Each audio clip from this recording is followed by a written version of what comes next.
So we're going to start with that developing news on the fallout from the failed European Super League breakaway. And 5 of the most powerful people in English football have just lost significant influence in the Premier League. You'd expect that Kaveh Solhekol might be able to tell us more about that.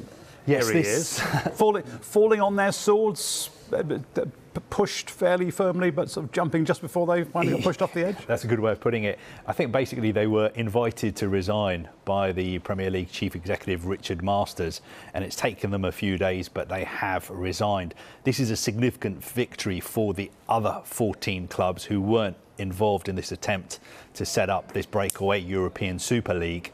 And the names involved, for instance, Bruce Buck, who's the chairman of Chelsea, Ed Woodward, who's effectively the chief executive of Manchester United, Tom Werner, who's the chairman of Liverpool, Vinai Venkatesham, chief executive of Arsenal, and Ferran Soriano, the chief executive of Manchester City.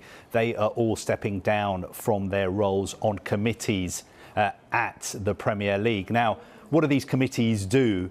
They basically are made up by different people from different clubs in the Premier League, and they sit down and they discuss matters to do with strategy or broadcast. Yeah, some of it sounds quite dull. Remuneration Committee, all that kind of thing. It does sound dull, but it is a very important job that these committees do. And what's very important is that the committees are supposed to represent the interests of all 20 clubs.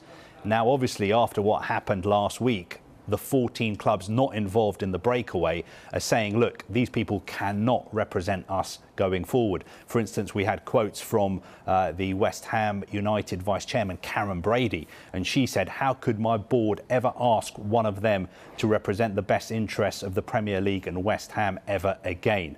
So these 14 clubs have got their way. These people are stepping down from the committees, but I don't think this is going to be enough, because the 14 want more action. They want more punishments. What else do they want? Well, they want potentially fines, potentially some want points deductions, and definitely what they want is the rule book to be rewritten so this can never happen again.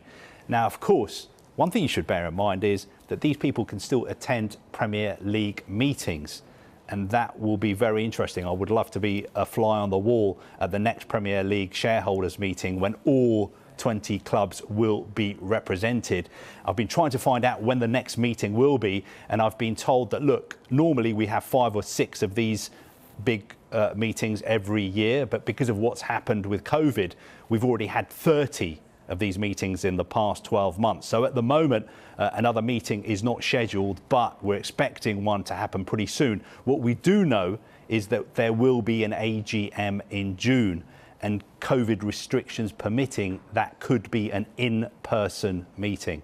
So it'd be very interesting to see what will happen during that meeting. Might there be voices trying to keep that meeting virtual and plead COVID safety just to try and keep the heat down? I think as far as the other 14 clubs are concerned, they would still like to put pressure on the Premier League, to put pressure on the 6 clubs to remove these people from their posts, because going forward, the 14 clubs are saying, look, we can't work with Bruce Buck, Ed Woodward, Tom Werner, Vinai Venkatesham, Ferran Soriano going forward. So yes, them stepping down from these committees is a first step, but it is not going to be enough to draw a line under what happened last week.